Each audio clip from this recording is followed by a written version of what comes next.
This week I made a rain stick using some cardboard tubes that I found in the trash and some kebab skewers that I had in the kitchen. First thing I did was I drilled a bunch of holes in an ununiform way all over the tube. The drill came in very handy because I ended up needing about 400 holes total for this 136 centimeter tall, 8 centimeter diameter tube. Obviously, you want to use a drill bit that makes appropriately sized holes for the kind of skewers that you have access to. Using wood glue, I then inserted my skewers into the holes, trying to get them to exit on the other side. And as you can see, this forms a nice pattern on the inside. And it is the flow of dry seeds against the stick pattern that will produce that distinct rain stick sound.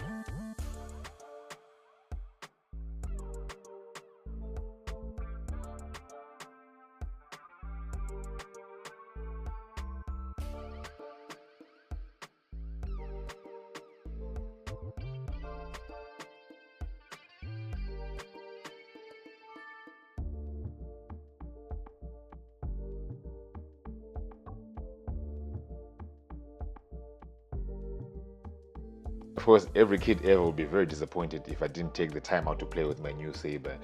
We all enjoy playing with sticks.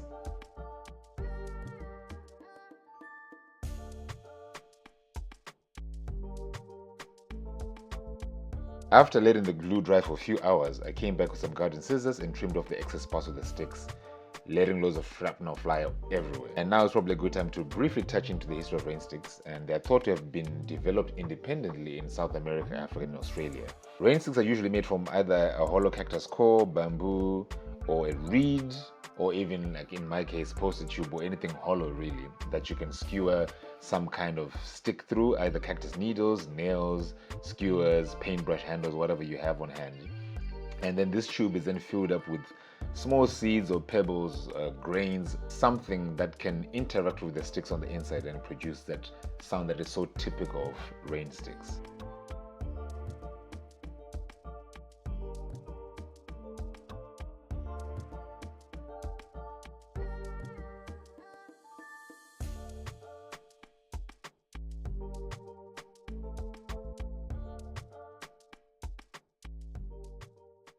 Back to our stick, first thing I'm doing is a quick audio check to see the pace of flow and how the sound is being generated within the stick.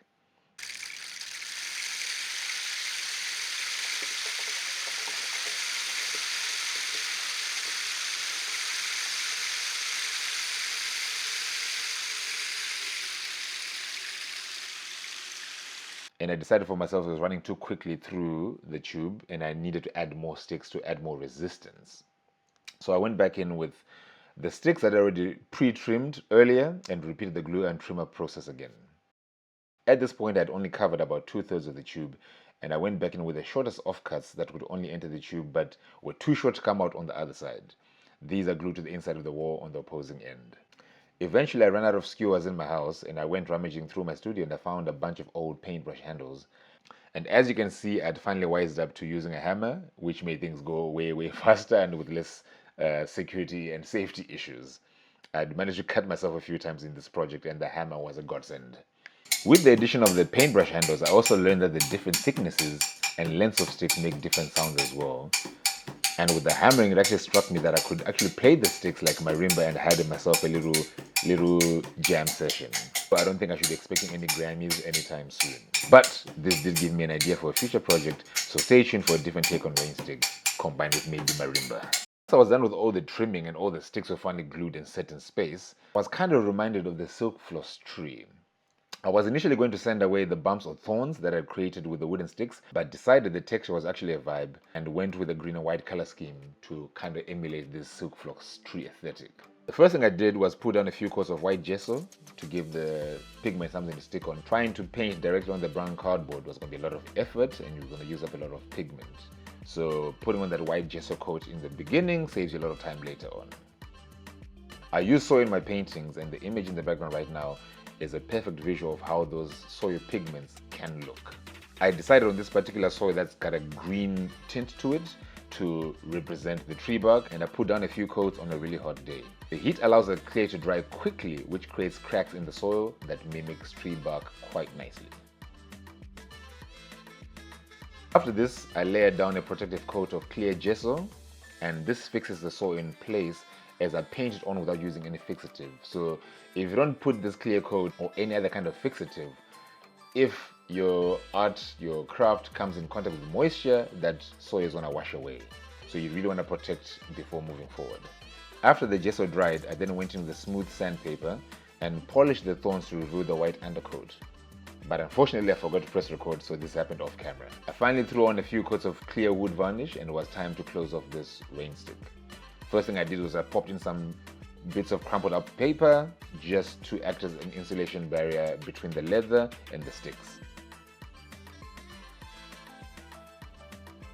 And then I sewed off the top with some leather offcuts that I got from a leather supply shop here in Cape Town that has like a bargain bin. And then finally added the outer layer of leather, gluing it down some contact adhesive and tying it in place with some string. And once we'd securely closed the one end of our tube, I added about 500 grams of dried lentils that I'd pre-baked in the oven to kill off any insects and bacteria that could potentially infest the piece later. The sound here wasn't quite right for me and was ending too quickly, so I added some mung beans, about maybe another 400 grams, because this is what I had on hand. And the mung beans would also add variation in acoustics since they had different shape, size, and density to the lentils. Finally, I sealed off the open end just as before and tied it off some natural fiber. And once both ends were sealed off nicely, the rain stick was finally done. And here's a little close-up of the cracked earth effect I was talking about earlier on. And finally, it's time to enjoy the music from my hard labor.